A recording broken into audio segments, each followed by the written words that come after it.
இரண்டாக உடையும் அதிமுக இரண்டாக உடைந்ததுன்னு சொல்லிட்டு ஏகப்பட்ட செய்தி சேனல்கள் நேற்றிருந்து காமிச்சிட்டு இருக்கிறாங்க. ஒரு பக்கம் சிவி சண்முகம் அவர்கள் தலைமையில் ஒரு 30 எம்எல்ஏவும், இன்னொரு பக்கம் எடப்பாடி பழனிசாமி அவர்கள் தலைமையில் ஒரு 17 எம்எல்ஏவும் சேர்த்து மொத்தம் 47 எம்எல்ஏக்கள் வந்து பார்த்தீங்கன்னா தனித்தனியாக இருக்கிறாங்க.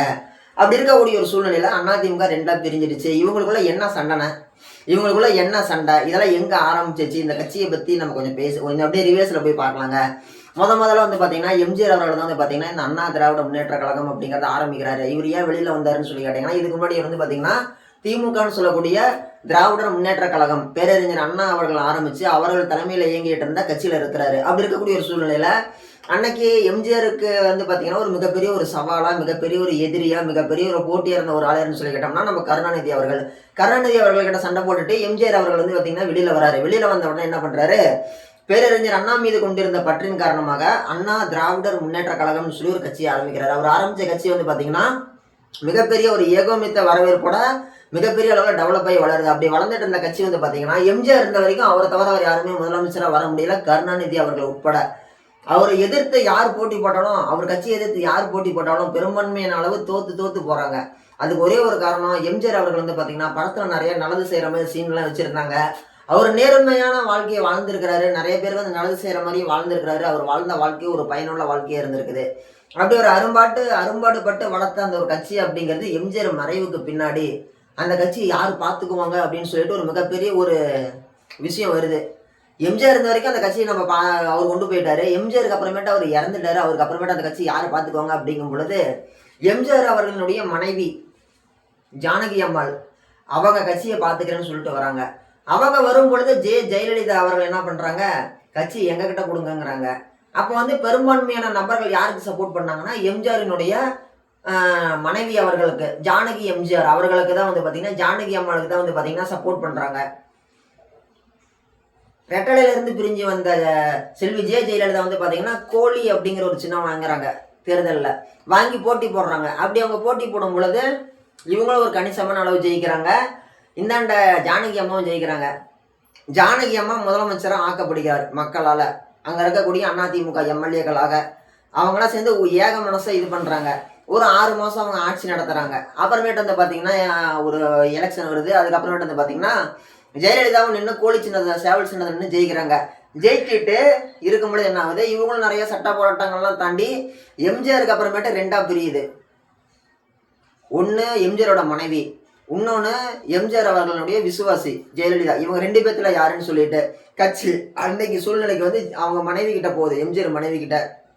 அதுக்கப்புறமேட்டு அவங்க எம்ஜிஆருடைய மனைவி வந்து இவ்வளவு அரசியல் நெருக்கடிகளையும் சமாளித்து அவங்களால பிரயாணம் பண்ண முடியல, அவங்க விலகிக்கிறாங்க. அப்போ ஆட்டோமேட்டிக்காக ஜெயலலிதா அவர்கள்கிட்ட போய் சேருது, இயற்கையை கொண்டு போய் அந்த கட்சியை கொடுக்குது. அதிமுகன்னு சொல்லக்கூடிய ஒரு மிகப்பெரிய ஒரு கட்சியை. ஓகே, அப்போ அந்த கட்சி வந்து பார்த்தீங்கன்னா ஜெயலலிதா அவர்கள்ட்ட வந்துருச்சு. இவங்க வந்த வாட்டி இவங்க என்ன பண்ணுறாங்க, அந்த கட்சியை வந்து இவங்க வச்சிருக்கிறாங்க. இவங்க வச்சுக்கிட்டு இருக்கும் பொழுது இவங்களுடைய மறைவு அப்படிங்கிறது 2016 வருது. இவங்க உயிரோடு இருந்த காலகட்டம் வரைக்கும் தனக்கு ஒரே ஒரு உண்மை விசுவாசி யாருன்னு சொல்லி கேட்டோம்னா, அவங்களுக்கு ஒரே ஒரு உண்மை விசுவாசி யாருன்னு சொல்லி கேட்டோம்னா ஒரே ஒரு ஆள் தான். யார், நம்ம எல்லாருக்குமே தெரியும், நம்ம ஓ பன்னீர்செல்வம் அவர்கள் மட்டும்தான் வந்து பார்த்தீங்கன்னா ஜெயலலிதா அவர்களுடைய உண்மை விசுவாசியாக இருந்தார் வாழ்கிற காலத்தில். ஜெயலலிதா இருந்தப்ப ஜெயலலிதா அம்மையாருக்கு ஏதாவது ஒரு பிரச்சனை வந்துச்சு, அவங்க ஏதோ ஜெயிலுக்கு போனாங்க அப்படின்னா ஆட்டோமேட்டிக்காக ஒரே ஒரு ஆளை தான் முதலமைச்சராக போடுவாங்க. யாருன்னா ஓ பன்னீர்செல்வம். அவர்கிட்ட சொல்லிடுவாங்க, நான் போயிட்டு ஜெயிலுக்கு போயிட்டு வரைக்கும் நீ முதலமைச்சர் போகிறப்ப பார்த்துக்கப்பா, நான் போயிட்டு வந்து வாங்கிட்டே வாங்கிக்கிறேன்னு சொல்லிட்டு அவரும் வாங்கிக்குவார். அப்படி இருக்கும் பொழுது இவங்களுக்குள்ள நல்லபடி தான் போயிட்டு இருக்குது. திடீர்னு எம்ஜிஆர் எப்படி இறந்து போனாரோ எதிர்பார்க்காத விதமாக அதே மாதிரி அம்மையார் செல்வி ஜெயலலிதா அவர்களும் 2016 டிசம்பர் மாதம் வந்து இறந்து போகிறாங்க. அப்படி அவங்க இறந்து போன வாட்டி கட்சியில் வந்து ஒரு மிகப்பெரிய ஒரு பின்னடைவாக பார்க்கப்படுகிறது. அவசரமாக என்ன பண்ணுறாங்க, யாரும் முதலமைச்சராக போகிறது, அம்மா இருந்தப்போ ஓபிஎஸ் தான் போட்டாங்க பன்னீர்செல்வத்தை. இப்பயும் நம்ம பன்னீர்செல்வத்தையும் முதலமைச்சர் ஆக்கிறோன்னு சொல்லிட்டு என்ன பண்ணுறாங்க, எல்லாருமே ஏக மனசாக சேர்ந்து ஒரே ஒரு நபர் தான் முதலமைச்சர் ஆக்குறாங்க. நம்ம ஓ பன்னீர்செல்வத்தை தான் முதலமைச்சர் ஆக்குறாங்க. அப்படி அவங்க முதலமைச்சர் ஆக்கின வாட்டி இடையில சின்னம்மான்னு ஒருத்தவங்க உள்ளாடி வராங்க. செல்வி ஜெயலலிதா அவர்களுடைய தோழி சசிகலா அவர்கள் உள்ளாடி வராங்க. உள்ளாடி வந்து கட்சியும் ஆட்சியும் நான் தான் காப்பாற்றணும்னு சொல்லி மக்கள் விரும்புகிறாங்க, கட்சி ஏன்ட்ட கொடுத்துருப்பா, முதலமைச்சர் பொறுப்பை ஏன்ட்ட கொடுத்துருங்கிறாங்க. அப்படி இருந்த ஒரு சூழ்நிலையில் ஓபிஎஸ் என்ன பண்ணுறாரு, ராஜினாமா பண்ணிட்டு வந்து அம்மாவோட சமாதியில் உட்காந்து தியானம் பண்ணுறாரு. தியானம் பண்ணிட்டு சொல்கிறாரு, என்னை வந்து கட்டாயப்படுத்தி பதவியை வாங்கிட்டாங்க, ராஜினாமா கையெழுத்து வாங்கிட்டாங்கன்ட்டு. இதுவே அவர் ராஜினாமா பண்ணுறதுக்கு முன்னாடி வந்து மக்கள் முன்னாடி பேசியிருந்தாரு, ஒரு பேட்டி கொடுத்துருந்தாரு அப்படின்னா இன்னைக்கு வந்து விஜயும் வந்திருக்க முடியாது, எடப்பாடியும் வந்திருக்க முடியாது. ஸ்டாலினா பன்னீர்செல்வமா அந்த 2 பேரோட தான் இருந்திருக்கும். அன்னைக்கு இருந்த காலகட்டம், அரசியல் காலகட்டம் அது அப்படியே கண்டினியூ ஆகிட்டு இருந்திருக்கும். எப்படி கருணாநிதி, எம்ஜிஆர், ஜெயலலிதா, கருணாநிதி இப்படி வந்துச்சோ அதே மாதிரி ஸ்டாலின், பன்னீர்செல்வம் அப்படின்ற மாதிரி வந்திருக்கும் அதுக்கு அடுத்து அந்த காலகட்டங்களில். ஆனால் அந்த மாதிரி எதுவுமே நடக்கலை. விதி ஒரு கணக்கு போட்டு வச்சிருக்கும்ல, அந்த மாதிரி நடந்துச்சு. அப்புறமேட்டு சசிகலா கையில் போகுது கட்சி. அதுக்கிடையில வந்து சசிகலா ஜெயிலுக்கு போகிற மாதிரி ஒரு சூழ்நிலை வருது. அந்த அம்மா ஜெயிலுக்கு போகிற மாதிரி வரும். என்ன பண்ணுறாங்க, எடப்பாடி பழனிசாமி ஐயா வந்து பார்த்தீங்கன்னா நான் போயிட்டு வரைக்கும் நீ முதலமைச்சர் பதவி பார்த்துக்கணும்னு சொல்லி கொடுக்குறாங்க. கட்சி பொறுப்பு வாங்கின அவர் என்ன பண்ணுறாரு, சசிகலா அவர்களை கட்சியை விட்டு நிற்கிறாரு. இந்த மாதிரி குற்ற வழக்கில் தொடர்புடைய அவங்கள நம்ம கட்சியில் வச்சுக்கிட்டோம்னா நம்ம கட்சிக்கு பேர் கெட்டு போயிடும், அவங்க அதனால கொஞ்சம் விலகியே விட்டு ஜெயிலுக்கு போயிட்டு விட்டு பேசிக்கலான்ட்டாரு. கட்சியை இவர் வந்து இவரோட கட்டுப்பாட்டில் கொண்டு வந்துட்டாரு. இதுக்கிடையில வந்து பார்த்தீங்கன்னா பன்னீர்செல்வம் வந்து பார்த்தீங்கன்னா தர்ம யுத்தம் அப்படின்ற பேரில் ஒரு யுத்தம் நடத்துறாரு. 18 எம்எல்ஏவை கூட்டிகிட்டு போயிட்டு அவர் ஒரு பக்கம் தர்ம யுத்தம் பண்ணுறாரு, இவர் ஒரு பக்கம் கட்சி எனக்கு தாங்கிறாரு. அப்புறமேட்டு 2 பேர் ஒன்று சேர்றாங்க, பிரியிறாங்க, ஒன்று சேர்றாங்க, மறுபடியும் பிரியிறாங்க. பிரிஞ்சு போன ஓபிஎஸ் போயிட்டு ஸ்டாலின் ஐயா கூட சேர்ந்துக்கிட்டாரு. இப்போ வந்து எடப்பாடி அவர்கள் தான் வந்து பார்த்தீங்கன்னா முழுக்க முழுக்க ஒரே ஆளுமையாக இருக்கிறாருன்னு நினச்சிட்டு இருந்த அதே நேரத்தில் இப்போ ஒரு 2ஆ பிரியுது. சிவி சண்முகம் தலைமையில் ஒரு 30 எம்எல்ஏவும், எடப்பாடி பழனிசாமி ஐயா தலைமையில் ஒரு 17 எம்எல்ஏவும். என்ன காரணம், ஏன் பிரிகிறாங்க? போன 5 வருஷம் திமுக ஆட்சி, போன 5 வருஷம் திமுக ஆட்சி.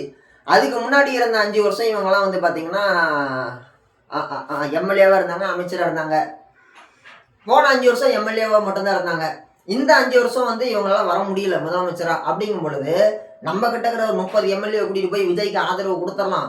விஜய் 107 சீட்டு தான் வச்சிருக்கிறாரு. இதெல்லாம் சிவி சண்முகம் எடப்பாடி ஐயாவை பார்த்து சொன்னதா செய்தி ஊடகங்களில் வந்தது. நாம் சொல்ல செய்தி ஊடகங்கள்ல நம்ம பார்த்தது. நம்ம கிட்ட இருக்கிற ஒரு 30 எம்எல்ஏ கூட்டிகிட்டு போய் நம்ம விஜய் கூட சேர்ந்துக்கலாம், விஜய்க்கு பெரும்பான்மை வந்துடும், நம்ம ஒரு 7-8 அமைச்சர் வாங்கிக்கலாம், நம்ம ஆளுங்களும் கொஞ்சம் அந்த ஒரு பெருமையோட சுற்றுவாங்கள்ல, பெருமையோடு இருப்பாங்கள்ல அப்படின்ட்டு சிவி சண்முகம் சொல்ல, பதிலுக்கு எடப்பாடி என்ன சொல்கிறாரு, இல்லைங்கண்ணா அப்படியெல்லாம் வேணாம், இப்போ நம்ம வந்து பார்த்தீங்கன்னா ஃபஸ்ட்டு சூரியன் இல்லை, ஃபஸ்ட்டு விசில் இருக்குது, 2வது சூரியன் இருக்குது, 3வதாக தான் ரெட்டல் இருக்குது. நீ சொல்கிற மாதிரி ஆளுங்கட்சி கூட போய் நம்ம சேர்ந்து அவனை முதலமைச்சர் ஆக்கிட்டோம், விஜய் முதலமைச்சர் ஆக்கிட்டோம் அப்படின்னா நாளைக்கு வந்து அந்த கட்சி கூட சேர்ந்து நம்ம கட்சி கரைஞ்சி போயிடும். இப்போ நம்ம எதிரில் இருக்கிறோம், நாளைக்கு அவங்க கூடயே போய் ஃப்ரெண்டாகிட்டு கூட்டணி சேர்ந்துட்டோம் அப்படின்னா நாளை பின்ன அரசியல் அவங்க செய்யக்கூடிய ஒரு சில நல்லது கேட்டாங்கன்னா நம்ம விமர்சனம் பண்ண முடியாது. அடுத்த எலெக்ஷனில் போய் நம்ம போய் அவங்கள எதிர்த்து பிரச்சாரம் பண்ண முடியாது, மக்கள் காட்டி துப்ப மாட்டாங்க. என்னடா ஆட்சியில் இருந்த வரைக்கும் அவங்க கூடயே இருந்தான், இன்னைக்கு வந்து அவங்கள எதிர்த்து பேசுகிறான். இப்போ எப்படி ஒரு சில தேசிய கட்சியை பார்த்து மக்கள் வந்து ஒரு மாதிரியாக பேசுகிறாங்க, யார் ஜெயிச்சாலும் போய் கூட போய் ஒட்டிக்கிறாங்கப்பான்னு சொல்லி மக்கள் எப்படி ஒரு மாதிரியாக பேசுகிறாங்க. அதே மாதிரி நம்மளோட தனித்துவம் அப்படிங்கிறது நம்மளுக்கு போயிடும். அதனால நம்ம வந்து பார்த்தீங்கன்னா விசில் கூட சேர வேணாம்னு சொல்லி எடப்பாடி சொல்ல, இது அவங்களோட மிகப்பெரிய ஒரு பின்னடைவாக இருக்குது. அவங்களுக்குள்ள ஒரு வாக்குவாதமாக மாறுது. வாக்குவாதமாக மாறின வாட்டி என்ன பண்ணுறாங்க, யாருமே எதிர்பார்க்காத விதமாக கட்சி உடையுது. நேற்று சாயங்காலம் இருந்து அதுதான் ஃப்ளாஷ் நியூஸு. நேற்று காலையில் சட்டசபையில் நடந்தது ஃப்ளாஷ் நியூஸு, பிரேக்கிங் நியூஸு. சாயங்காலம் விஜய் எல்லாரும் வீட்டுக்கும் போனது பிரேக்கிங் நியூஸு. நேற்று நைட்லேருந்து இதுதான் பிரேக்கிங் நியூஸ் எல்லா செய்தி ஊடகங்கள்லையும். பாலிமர் எடுத்தாலும் சரி, தந்தி டிவி எடுத்தாலும் சரி, நியூஸ் 7, நியூஸ் 18, தந்தி டிவி, அப்புறமேட்டு இருக்கிற எல்லா செய்தி ஊடகங்கள்லையுமே இதுதான் ஃப்ளாஷ் நியூஸு. முழுக்க முழுக்க முழுக்க முழுக்க இன்னைக்கு நாம தான் ராஜா ட்ரெண்டிங் அப்படின்னு சொல்லி புரோட்டா சூதி சொல்கிற மாதிரி இன்னைக்கு இவங்களுடைய கட்சி பிரச்சனை தான் மிகப்பெரிய ஒரு ட்ரெண்டிங்கில் ஓடிட்டு இருக்குது. உண்மையாலுமே எம்ஜிஆர் எதுக்கோசரம் ஆசைப்பட்டு வளர்த்தினார் கட்சியை, மக்களுக்கு நல்லது செய்யணும்னு, இவங்களும் நல்லது செஞ்சாங்க. இந்த மாதிரிலாம் பிரச்சனை எதனால் வருது?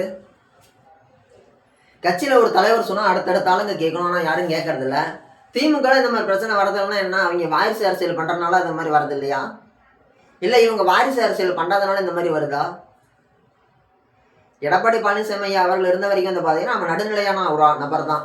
அவர் எடப்பாடி பழனிசாமியை இருந்த வரைக்கும் வந்து பார்த்தோம்னா நிறையா பல்வேறு இடையூறுகளை தாண்டி, இடையூறுகளை சமாளித்து, ஏகப்பட்ட நெருக்கடிகளை தாண்டி அவர் வந்து கொண்டு வந்தார். இன்றைக்கி ஒரு பலம் வாய்ந்த ஒரு நபராக இருக்கிறாரு. இன்றைக்கி இருக்கக்கூடிய ஆளுங்க வந்து பார்த்திங்கன்னா அவருக்கு உண்மையான விசுவாசியே இல்லை. இவர் எப்படி சசிகலா அவர்கள்கிட்ட நடந்துக்கிட்டாங்களோ அதே மாதிரி இவர்கிட்டையும் நடந்துக்கிறாங்க. கர்மா இஸ் அ பூமராங். நம்ம எது மற்றவங்களுக்கு செய்கிறோமோ அதுதான் நம்மளுக்கும் திரும்ப வரும்.